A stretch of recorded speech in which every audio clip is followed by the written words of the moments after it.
Regeneração por decisão.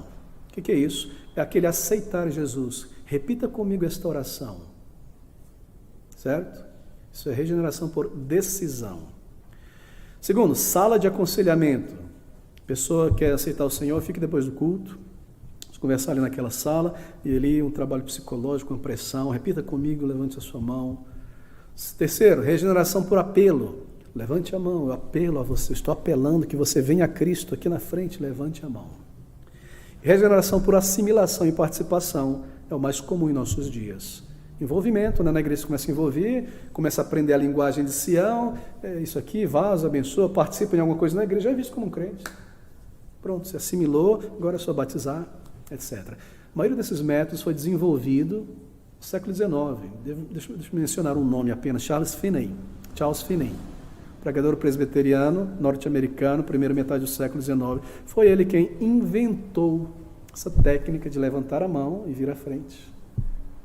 Pode ficar na sala depois, e ali você vai ser convencido a levantar a mão, ora após mim, agora você está salvo, viva para Cristo e seja batizado. Foi ele quem inventou isso. Você não vai encontrar isso em 1900 anos de história do cristianismo, desde o início da pregação do Evangelho até... desde o início da pregação do Evangelho até aquele período, pregadores, evangelistas estão urgindo, estando com textos da palavra de Deus, que as pessoas voltem-se a Cristo, recebam um Salvador em arrependimento e fé, indo a Ele, pessoalmente, no momento certo, nunca virem à frente. Ah, pastor, mas isso está aí há tanto tempo. Sim, mas não é bíblico. Abra comigo em Atos, capítulo 2, apenas um exemplo rápido. Atos, capítulo 2, aqui está a igreja, não é? O primeiro sermão da igreja inaugurada. Pedro irá pregar, uma multidão de homens e mulheres de vários lugares ali presente.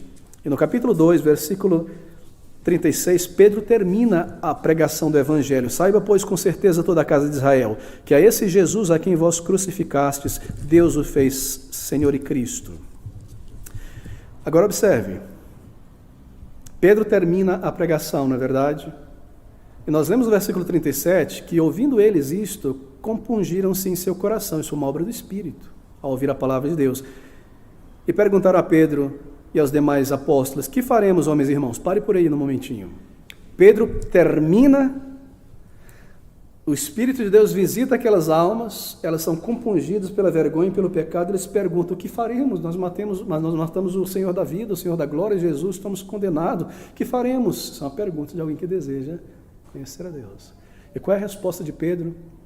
Leia comigo o versículo de número 38. Pedro diz o seguinte: disse-lhe Pedro: aquele que quer aceitar o Senhor Jesus Cristo, levante a mão e venha aqui na frente e eu orarei por você. Não é? Arrependei-vos e cada um de vós seja batizado em nome de Jesus Cristo. Remissão de pecados, recebeu o dom do Espírito Santo. É ele que deve responder a isso, pessoalmente, porque Deus já abriu os olhos dele, daquela multidão. Trouxe convicção de pecado, arrependa-se, e há centenas de textos ensinando o que é verdadeiro arrependimento. Não é remorso, não é tentar polir a vida, melhorar, passar um verniz de cristianismo semi-mundano, frio, não. Arrependimento, Salmo 51, Salmo 32, Salmo 116, clamor, sou um pecador, meu pecado está diante de mim, e ao Senhor em arrependimento. Isso aqui é um resumo em Atos, é claro que eles fizeram isso. Muito bem. Então não é um método bíblico, isso foi introduzido como eu mencionei. E porque muitos de nós nascemos nesse contexto, nós imaginamos que apelar a uma pessoa e a Cristo é esse apelo. Não. E às vezes nós recebemos críticas aqui na nossa igreja, pela internet. Mas essa igreja, eu fui lá no culto à noite, o evangelho foi pregado, mas não teve apelo. E eu estou aqui colocando coração e intestino e as tripas para fora, e urgindo, e apelando, e clamando, quase indo sacudir, falando teu nome.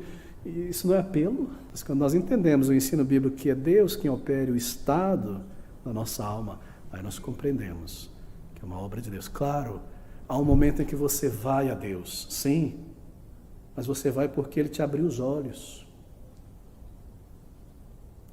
Como aquela criancinha pequenininha que está começando a andar, chegando aos 2 anos de idade, o papai diz, vem. E ela olha para os pezinhos e começa a andar assim, estou andando, eu estou indo ao meu pai. Mas a todo tempo o pai está puxando pelo dedinho, atraindo, trazendo. É assim que Deus opera. Porque é consciente, eu devo entender que eu sou um pecador, que Deus abriu os meus olhos e eu fui a Cristo por causa disso. Ele me levou a isso. E ouviu o meu arrependimento, e me deu uma resposta de fé, e me salvou. Fui em oração, clamei.